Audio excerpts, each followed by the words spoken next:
Baka naman kasi madali ka makiliti pag binulong ko sa'yo eh. Hindi ko pagsasabi, di ba? Pag sinabi mo ngayon, bukas nakalathala. Okay, so we will take a short break at akin po lamang bubulingan si Angel. Mamahalin namin kayo kapag meron kayo na ipakulong. Now na! Ang sweet naman nito. Bakit ba? Oh my gosh!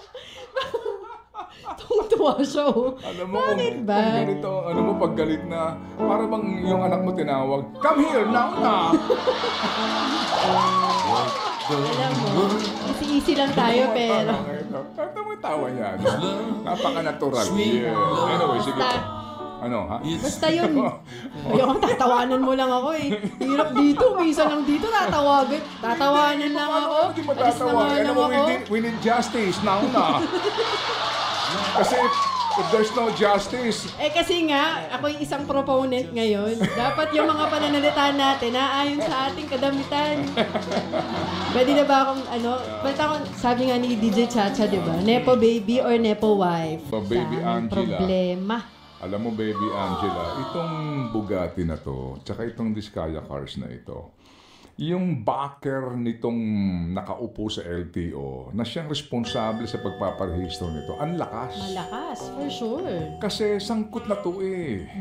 Panahon pa ng pogo. Itong Bugatti na ito, natigil nga investigasyon dito eh. Itong official na nakaupo dyan, hindi magalaw-galaw kasi ang tindi ng backer nito. Ganun? Oo. Hindi ito kayang kantiin ng nakaupong DOTR Secretary. Kaya ngayon itong si ASEC, tignan natin kung totoo nga na may mga mananagot dito. Kasi saan ka naman nakakita? Fake yung mga certificate of payment sa customs eh. Saan ka naman nakakita? Sinasabi nga ng customs, wala kaming dokumento dyan. Ba't mo na-i-rehistro yan? Original na ORCR binibigay mo. Ano yun? Libre? Hindi ba? So kung nagbayad ng buwis yung Bugatti, nakakarampot. Para lang ho ito maipuslit dito, na irehistro ito, natural, ang laki ng inilalagay sa sindikato sa LTO. So bakit nandiyan pa yan?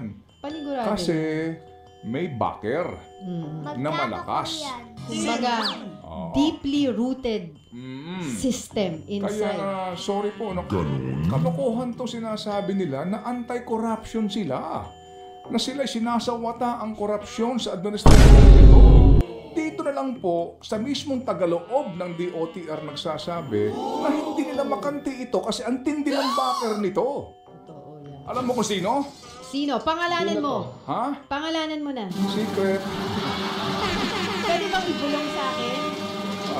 Sorry, Dito, ikaw lang nakakaalam eh. Pero ngayon tayo natutuwa, subukan natin po. Kasi mukhang di ba kung talagang gusto hong linisin ni ASEC Lacanilao itong LTO na ito, dito magkakaalaman tayo. Sampulan tayo. Bigyan natin siya ng chance. Walk the talk.